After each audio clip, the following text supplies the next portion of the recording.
Have the audio on. We did not have the audio on. Welcome, everybody. I don't know why it's not doing it. It's supposed to automatically put the audio on when we put this video on, but it does not always work, does it? Nope. Nope. So I don't know if you guys can see. Actually, here, let's pull it back a little bit. This week, Russ brought me down, or us, I should say, not me, because I'm not drinking all of them. But I'm having some. Absolutely. So he decided to do a bucket of beers, and in this case, it's a bucket of ciders. So we thought we would kind of show off some of our collection, and he wasn't sure which ones I would like, and he knows what he likes, so he got 4 different kinds. Yeah. So first of all, I'm Kimberly Mann, and this is Russell Mann, and welcome tonight to our live broadcast where we are going to talk about overpricing your house when you sell it, because that's the best strategy and that's the best thing, because people always want to write offers and they always want to, get the price down. They're always going to kind of challenge that price. No? Mm-mm. Oh, I think so. That's what I like. Anyway, but before we get into that, wanted to just kind of throw it out there. If anybody has something they want to say, any questions you have about real estate, please make sure you drop it in the chat. I can see every single chat that we're on. We are on Twitch. We're on my Facebook. We're on Russ's Facebook. And we are on TIMT Homes Facebook, as well as on YouTube. Woohoo. Yeah, 5 different locations. I used to think it was really cool when we simulcast, which was to 2. Yeah, and I was super excited. Trying to do 3, and which wasn't always work. successful. No, it wasn't always successful. And now you're just a smart ass. You're now on 5. I've always been a smart ass. I thought you knew that. Didn't you know I've always been a smart ass?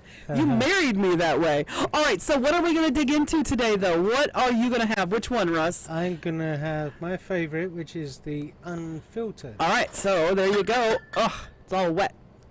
I don't think you brought any, we got some electronics around here. Did you bring any napkins? Nah. Okay. I just brought the important stuff. What? The beers and... The drink. I don't even have my coaster. What happened to my coaster? I don't know. Oh, no. I'm going to have to use my mouse pad. You pad. stole mine last time. So but I didn't steal it. I didn't steal it this time. All right, and I don't know if I want strawberry, mango, strawberry, mango, strawberry, mango. And if we had people watching, I would ask them to pick for me. Because there's either mango... peach mango. So peach mango is option number 1. And strawberry is option number 2. You know what? I think I'm going to start with peach mango because strawberry is a stronger flavor. So, all right, we're going to wipe this off down here so we don't have so much water dripping. Oh, yeah. Got to do it the right way. Got to throw the bottle cap right in the bucket, because that's what you do when you're on vacation. And it is Memorial Day weekend coming up starting tomorrow. So this will be the beginning of vacation, right? Memorial Day weekend. Oh, so we are getting a day off. I didn't say that. Everybody else gets vacation, not necessarily for us. So what's interesting is that many of you may not know this, but realtors oftentimes do not take time off when it is time for holidays. So here's the thing. What you guys may be able to see is you may be able to see how red my face is. Do you see how red my face is? Why is my face so red, Russ? Because you've been gallivanting about. Gallivanting about, yes. Yeah. I'll take gallivanting about. So my face is really, really red right now because of a couple of reasons. One, because last weekend, when there wasn't much work on, there wasn't much to do. And it was really nice out. And it was gorgeous outside. We went out on our boat all day Saturday. And we tried to do all day Sunday. We tried to do all day Sunday, but unfortunately the fog rolled in. But what happened, Russ? What happened? We went out on the boat and it was smooth as glass out on Lake Michigan.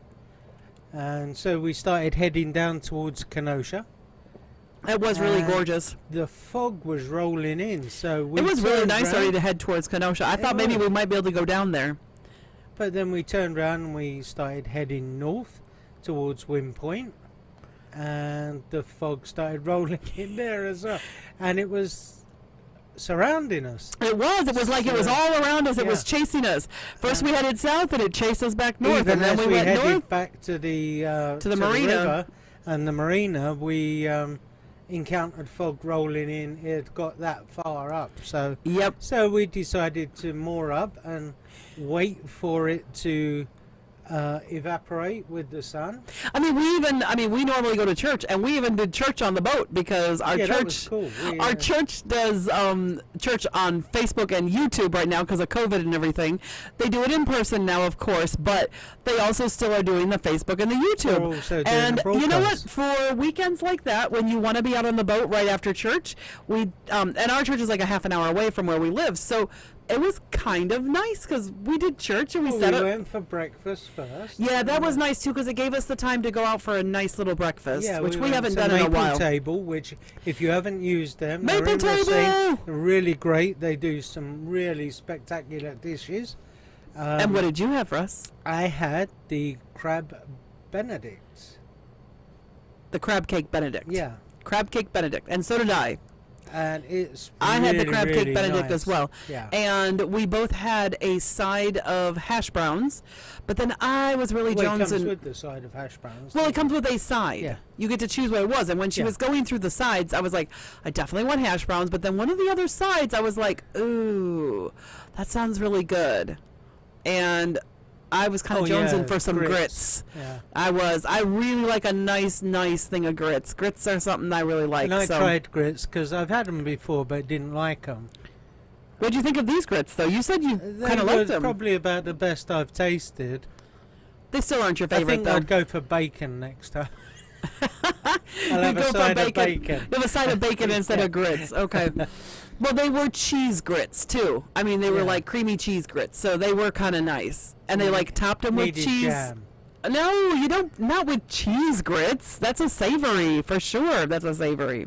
Anyway, do us a favor if you are watching live, drop us a hashtag live so we know you're here, and a hashtag replay if you are watching this And after tell the us live. what your favourite thing to put with grits is.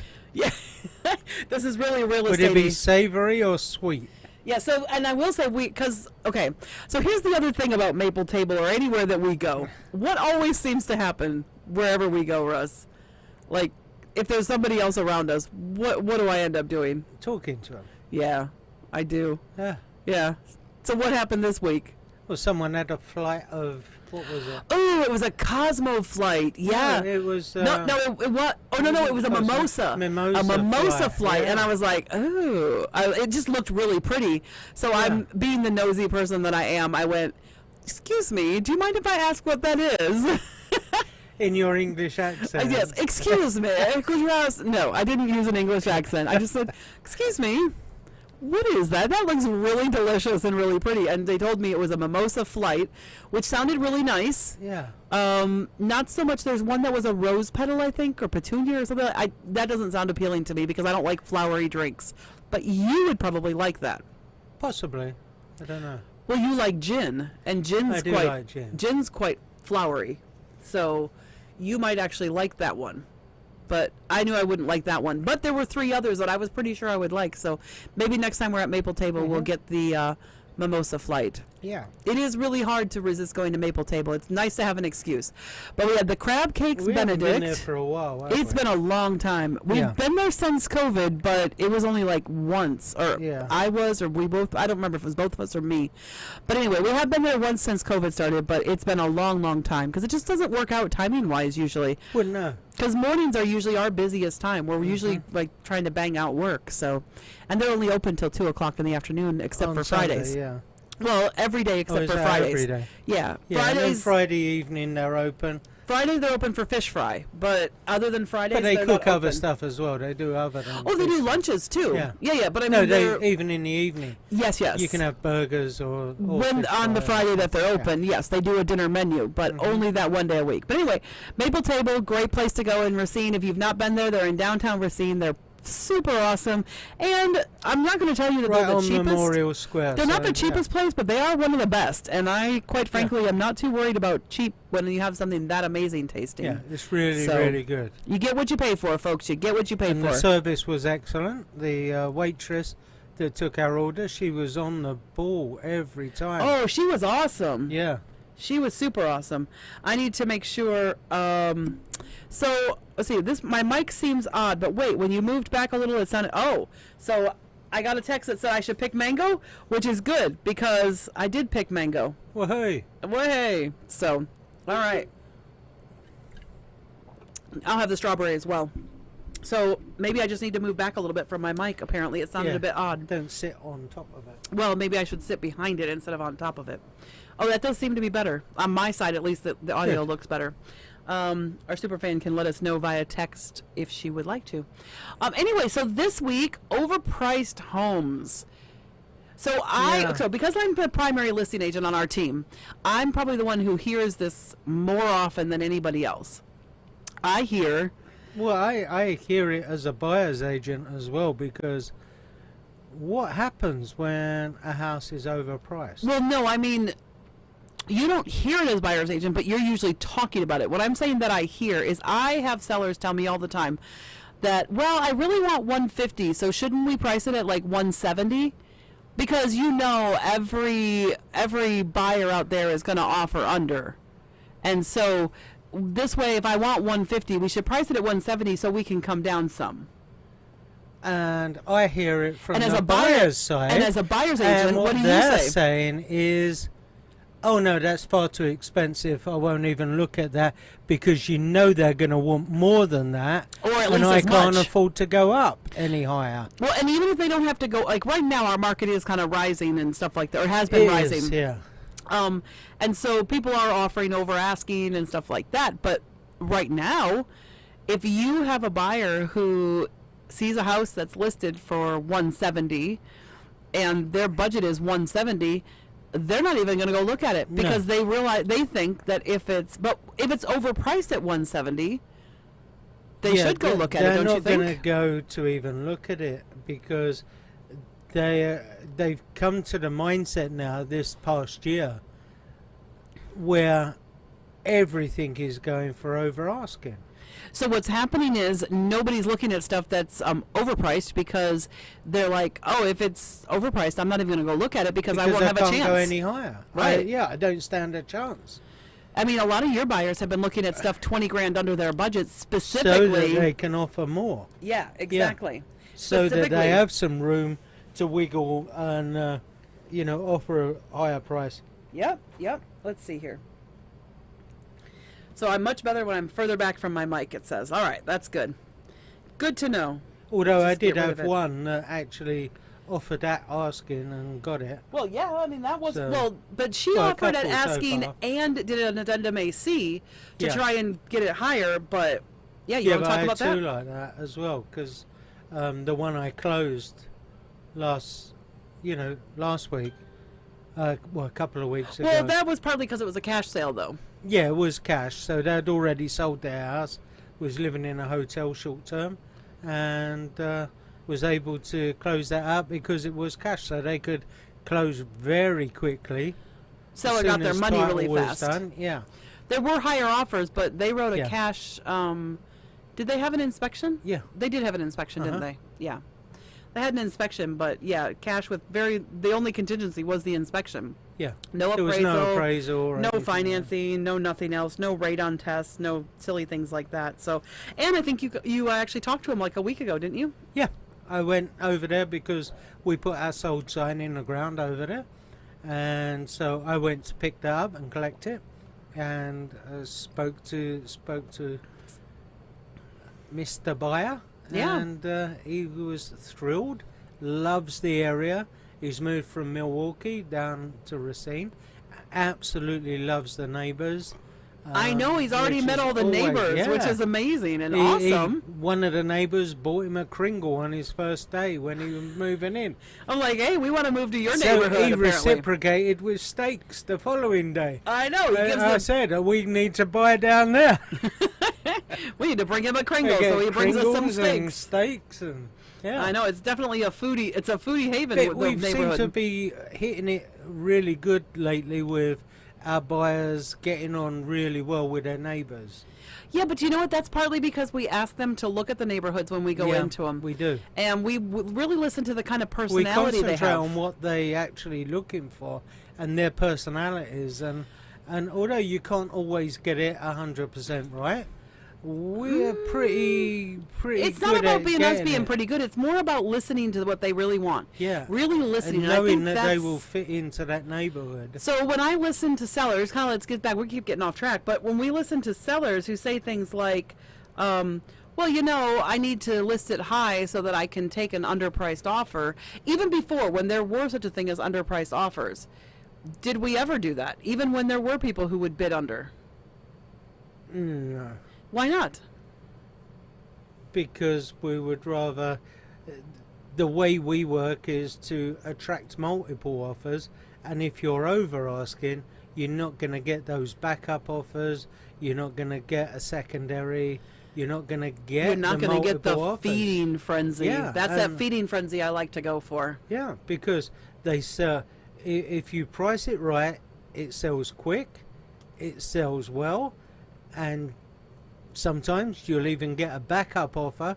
So if the first one falls through, or what a great negotiating tool, having that second backup offer. It gives you a lot of confidence to be able to walk away from another offer because you've already got another one. Yeah, in because when the inspection comes in, it's not a it's not a bird in the hand is worth two in the bush. No. It's more like two birds in the hand will beat away other ones from the bush because we don't need any more in the bush. We can beat the bushes out. Yeah. So, yeah, I mean, it's definitely a strategy that we've been using.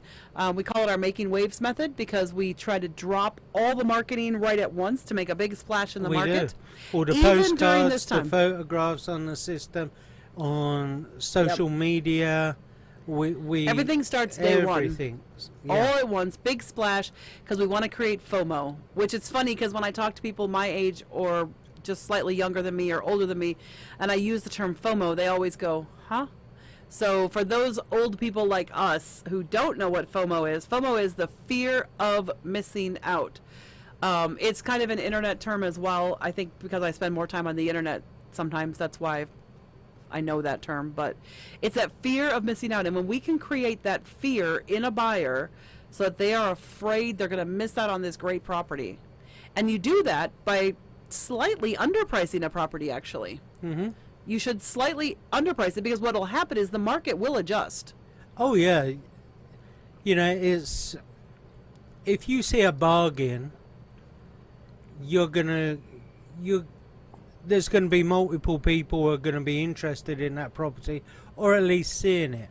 Now, when you turn up at a property and there's 2, 3, 4 groups going through the same house at the same time, as one's leaving and other one's coming in, what do you think that does to a buyer? Do you think FOMO. he's going to go at their lowest price? Of course not. He's going to go in at his highest price. Exactly. Which drives the price up for your house. Or they're going to make an offer, if they're sensible, with an accelerator clause. Okay, so here's a problem that we have, though. Speaking of FOMO, Yeah. I have a fear Of missing out on cider. I'm missing out on cider. Well, there's There's another a one there. hole in this bottle. What did you do, Russell, man, before you brought these down? You put a hole in the bottle, didn't you? Only at the top. Only on the top? Yeah, I think that's where it's coming out. Anyway, it is my first tonight, guys, but we've got some really great news as well.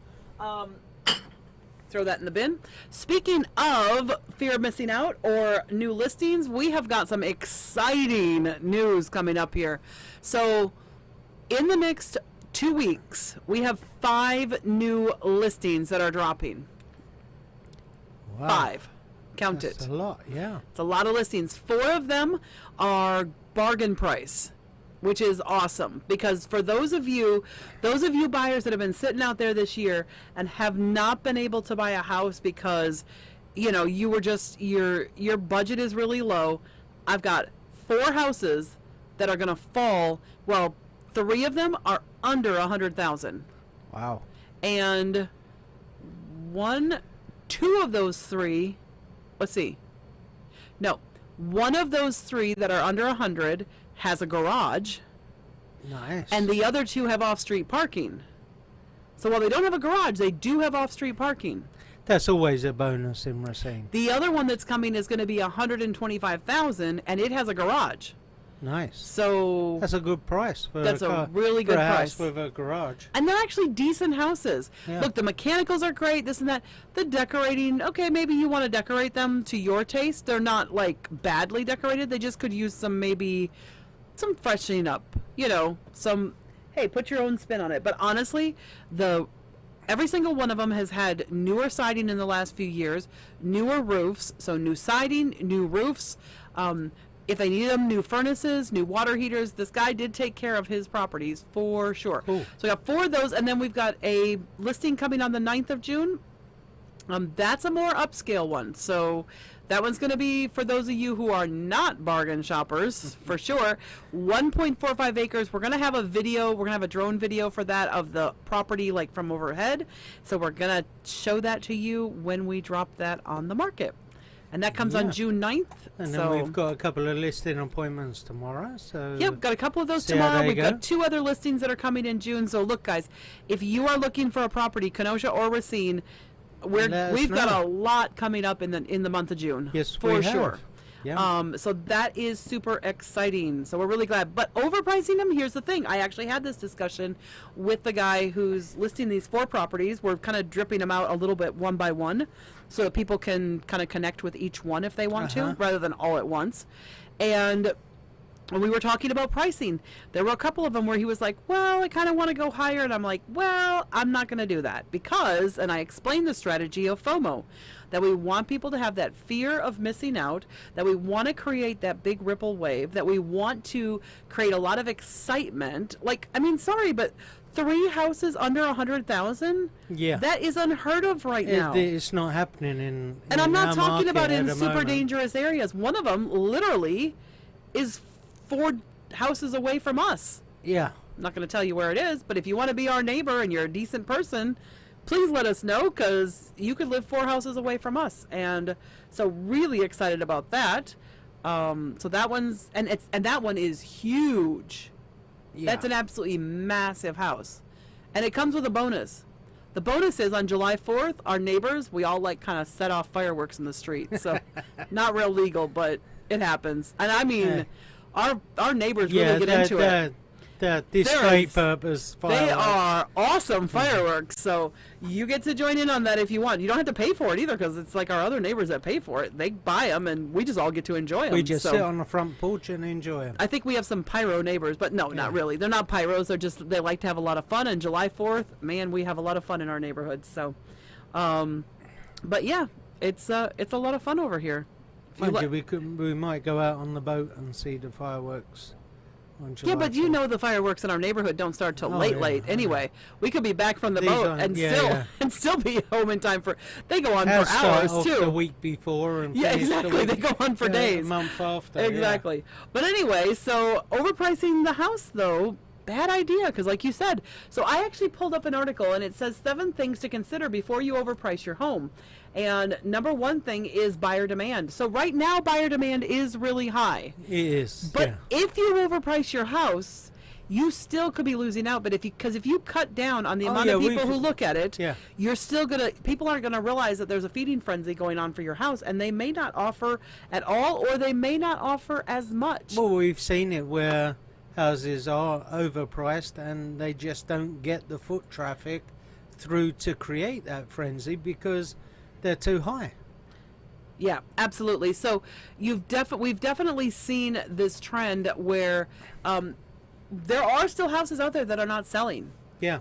And there is actually an agency, I got another email today, of an agency that's listing houses for 4.5% because you don't need to pay a full commission that's like higher than that, because what do you need that for? Well, I don't know, but if your agents are doing this for 4.5%, then it means A, they're not spending any money on educating themselves, Or B, marketing your property. or negotiating for you, because like right now, that's what I'm in the middle of doing for one of my sellers right now. We had an inspection come back that was actually pretty good. The inspection was not bad, and it came back and they want a ridiculous amount of money for it. And my seller got a little nervous because I said no, kind of without talking to him, mostly because when you put out a ridiculous amount of money like that, I'm going to say no. because we already had that discussion with my seller, and the number they put out, no, that's a no. But buyer demand, how much buyer demand there is out there should influence how much you price your house at. The other thing is days on market. That's a really big deal, isn't it? How many days? So I will tell you this, you have said to your customers before, if it's overpriced, you're like, well, you know what? If it's still on the market 2 weeks from now, let's go look at it, because then we'll offer under. Then you can offer under. Yeah, because exactly. it's not moved for some reason. Those that are priced right are selling within hours, not weeks. Yeah. They're selling within hours. 24, 48, 72.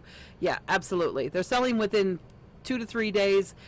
Sometimes they're holding back 2 to 3 days because they're giving a chance for everybody to get an offer in. It's not because, and so don't think that because something's taking a little longer that it means it's a bad thing, because it actually might mean that the agent's doing their job and making sure everybody gets a chance. But when they've been on the market a couple of weeks or even a couple of months, then you know that's overpriced, or there's something seriously wrong with the house.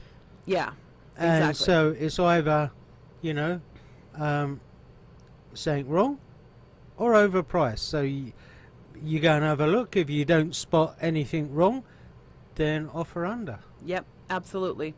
So the other thing is showing. So if you're the seller, you're going to see how many showings you've had. If you have one showing a day, that's not so great. You should have multiples. In fact, day 1 and 2 of your listing, you should have like 10 to 12 showings if you're really priced where you should be. Yeah, that's what you want to create that frenzy where they are bumping in, literally. Buyers are bumping into each other as one's leaving, the other one's coming in. That's where you get that frenzy, because they say, oh, there's other people interested. We better offer more. We better up our price. Absolutely. And then price reduction. When is it the right time to do a price reduction? Well, a good rule of thumb we found is that if you are getting showings, and a fair amount of showings, but no offers, then you're probably overpriced by 5%. If you are getting barely any showings, then you are probably overpriced by 10% or more. Yes. So that's a really good rule of thumb. So if you are getting showings but you're not getting offers, you need to drop your price 5% immediately. And if you're getting very few to no showings, then don't even bother with a 5% reduction. Go straight to the 10% reduction, because otherwise it's pointless. 10, yeah. And I don't mean 10,000, I mean 10%. So if your house is 300,000 and you're not getting showings, then you got to come down 10%. Which is 30 grand. That's a lot overpriced. Probably haven't listed with me if you've done that, because I don't really take those kind of listings. No. Generally speaking, if a seller starts talking like that to me, we sometimes go a little bit over because the seller wants to. I'll go 5 to 10 over on a listing like that, because you just never know. Normally we know the price that it should sell for. Yeah. We quote our price to the seller, and sometimes they don't want to take our advice. They want to try it a little bit higher, and typically those are the ones that have stuck around a little bit longer. Yep, we've got one of those as well. It's under contract now. It's under contract now. But it didn't go under contract until it went to the price. The funny thing was, it went just about to the price we told the seller it should be at from the start, and that's when we got an offer. Yep. When it dropped to that, almost at that price, like a couple grand off, that's when I got an offer. And now it's closing. We had other offers, but they were low balls. Yeah, they were and that's the other thing. So the other thing that happens if you overprice your house is that you end up with either A, no showings from the really truly serious buyers, and B, you can end up with lowball offers. And that's our biggest thing, is overpriced home. In our minds, overpriced home equals lowball offer. And that is really bad. Because if you're desperate to sell, you don't want to do a lowball offer. You might end up accepting a lowball. Yeah. Whereas if you had the price right to begin with, absolutely, you would be getting a good offer. Absolutely, definitely. So is it a stale listing? How many days have you been on the market? I mean, a stale listing is anything. It depends on the market. It used to be a stale listing was a month. Then it dropped to 2 weeks. Now, a stale listing can be a week old. Yeah. It's crazy, but people will think it's a stale listing. If it hasn't sold in a week.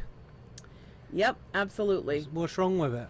And then desperation. What do you do? And one of the main reasons that I do not do this, one of the main reasons that I don't do the whole overprice the home in case I can get a lowball offer is because what I find is that I have a relationship with my sellers.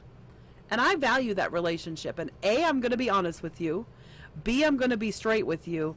And C, I want to continue to have a good relationship with you throughout the listing. And the problem is, if I have to keep talking to you about lowering your price, that doesn't make you feel good. Woo, that was loud. So that does not make you feel good, though, if I have to keep nagging you about doing a price reduction. Agreed? Agreed. I mean, how good do you feel when you have to ask somebody for a price reduction? It's not the best thing to do. It's saying that's necessary, but it's not always the best, you know. No, but how do you as an agent feel when you have to talk to a seller about doing a price reduction? Like, what are your feelings? How do you feel? Do you like look forward to saying, hey, we need to drop the price on your house? No, not at all. Yeah. It's kind of a dread that fills you, doesn't Yeah, it? it is a dread, speaking to, you know, the seller and saying, yeah, we haven't been able to sell your house at that price. But I will say generally it. that's a price that they've picked, not a price that we've picked. Yeah. And one of the good things is... And the thing that I've noticed throughout is a lot of the, you know, when we gradually drop the price Yep. down to where we say it should have been, Yep. we get around about that price. Yep. Absolutely. When we go in at that price to begin with, we generally get more for the property. Exactly. Because it's straight away, it's that urgency on the market. Bang, we get multiple offers. Bang, we've got a good offer. And we over can do, asking. and we can multiple counter offer, which creates that FOMO feeling. Yeah. And we can get it. So that's kind of awesome. So here's the really big thing, because some people out there aren't working with us, Russ. Did you know that? Really? They Yeah, don't work with us? Why wouldn't they work with us? There are people who list We're with awesome. there are people who list with other agents besides ourselves. And some of those You need us to help you. and some of those agents don't know how to price houses right. I know, yeah. And some of them overprice the house. So what does somebody need to do? And let's assume somebody's not in our southeastern Wisconsin market. So they can't work with us because we're not licensed where they are. So they can't work with us. What should they do? They should still call us because we can refer them to an excellent agent in their neighborhood. 262-676-2383. That's our corporate We've done number. it before on multiple occasions. Someone's come to us, they're moving out of state or even from one state to another, which we don't cover. But because we're part of leading RE, of leading real estate companies of the world, Yep. we can refer you to another agent. And what Kimberly does, which is exceptionally above and beyond, is she will actually interview the agent for you. That to is true. find you a top class agent that's going to work for you as well as we would. Yeah, but first I start with interviewing them. Oh, of course, yeah. First I start with interviewing them, because interviewing them as the You client. need to match them up. You need to match Exactly. the agent to It the is client. like, ooh, it's kind of like a matchmaking service, It is. isn't it? Yeah. Yeah. I didn't even think about it from that perspective. Matchmaker. No. No. No, stop singing. Okay. Well, no, that's not the right song. Why isn't it? No, I don't think that's the right word. It's not matchmaker, is it? Maybe it is. Yeah. Matchmaker, find... Yeah, it is. Find me a match. Yeah, you're right. Okay, go ahead, sing. Sing away. No. Sing away. Sing away. What was I thinking? But I will say, okay, but let's say that they're listed with another agent, and that agent has overpriced their house. What should they be doing? Talking to another agent. They probably should be, if that agent is not actually doing something to... Because they're not doing what's best for the client. They're doing what's best for their commission. Well, it's not even best for their commission. It's a false... It is, because they won't sell it. Right, exactly. So, that is kind of... I would never say talk to another agent whilst you're under contract, because that would be unethical. But if it's not working out, if your agent isn't working for you, then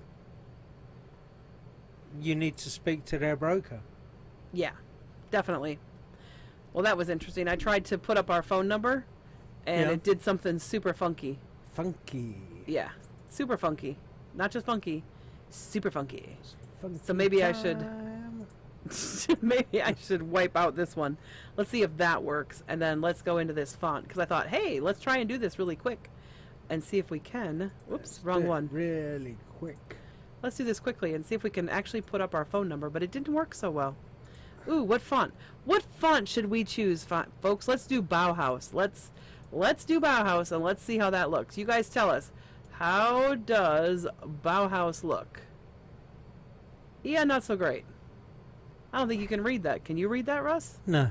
I can't read that. It's But too white. 262 Do it in a different colour. What color am I supposed to do it Blue. in? I'll figure it out for next time. Or red. I'll do it for next time. I'll figure it out, a way to put our phone number. So Put it if on a you are banner. in a different market and you need some help, you can always call us, 262-676-2383. And one for me, two for Russ. So if you want to hear the sexy British accent and that's all you want to do, then Give me a call. him. No, okay, wait a second. He's still my husband. You don't get to go after him. But if you have a real estate question for him, feel free. Give him a call. Oh, thanks, Kimberly. You could read that? Awesome. We weren't sure. So, awesome. Thanks for letting us know. So I guess Bauhaus works after all, because we just had somebody say they can read it. So, so that's great. So anyway, so if you're in a different market, that's one thing to do. If you're not, that's okay. You can always call us, but if you're under contract with another agent, you can't actually talk to, I mean, you can talk to another agent, but we can't talk to you freely. No. Because we do have an ethical code. We're not going to steal somebody away from someone else, but if your agent isn't doing it for you, don't have them. Hey, Kevin, it's about time you showed up. Kevin, Where have you been? How you doing? Where have you been? He's in Arizona. No, I know he's in Arizona, but he's not. He's probably been in his pool. He's probably been his new pool. That's probably true. That's very possibly true. So, yeah, so overpriced listings, low-priced offers. Yeah, that's what happens. Lowball offers with overpriced listings. Yeah. I just think that it's really sad when agents just overprice stuff just for the sake of overpricing it. It's kind of sad, don't you think? I do. Yeah. But you know what? We've actually gone really long tonight, which is a good thing for Kevin, because apparently Kevin showed up a little bit late. So I'm thinking that I should... No, he just logged onto the computer and said, oh, damn, that's still on there. Did you hear that, Kevin? Russ says you're trying to avoid us, not actually trying to be with us. So thanks for hanging out with us. I am actually logging in so that we can let you guys know what we are talking about next week. We hope you have a great Memorial Day weekend. Here in Wisconsin, it's going to be cold, so... Yeah, rainy. Yeah. But next week, oh, this is going to be fun. It's going to be our love of water. We get to talk about one of our favorite things, which for those of you that have been following us, you know we love our boat. And, yeah. So next week we're going to talk about the love of water and how it affects real estate. Good, bad, ugly. We'll talk about water and real estate. And in Wisconsin, that's kind of a big thing. Wouldn't you agree? Could be good. You're working right now, Kevin? It's good if it's in your view, but it's not so good if it's in your basement. No. So we'll talk about some of those things. And what water is okay in a basement, like where it should be expected and maybe where it shouldn't be. What do you mean you're working? You're working, pool is open, crystal clear, but you're not in it. That's, I mean, Oh, you that's could sad, be, you could Kevin. be on your phone in your pool still watching us, still talking to us. Yeah. Get a waterproof cover. Put I it know. In put it in a Arizona, Ziploc bag. keep in mind, in Arizona, it's only 5:30, so that's one of the good reasons why. So, is that an excuse for Kevin? No. Kevin, he's not giving you anything for it. Anyway, thanks for joining us tonight, guys, and have a great Memorial Day weekend. Do remember that the reason that it is Memorial Day is to memorialize those soldiers who have given their lives and those who have served in our country. So you know what? I know you can't really hug people right now, but if you God find bless someone, you all. But if you find someone that will take a hug from you and you've been vaccinated and they've been vaccinated, you know what? Hey. Give a veteran a hug. Yeah. Give a veteran a hug, or give somebody who's... Just thank them for their service. Yep, thank them for their service. This is Memorial Day weekend, but hopefully in other places of the country it's not going to be 50 and 60 degrees like it is right here. No. So... I know a lot of people are leaving town because it's like, yeah, it's going to be cold. I might as well go somewhere else where it's cold and maybe different. So, anyway, you guys have a great evening and a great Memorial Day weekend. Thanks so much for joining us, and don't forget to join us next time, and we will talk about our love of water. Water. Water, water, water, water.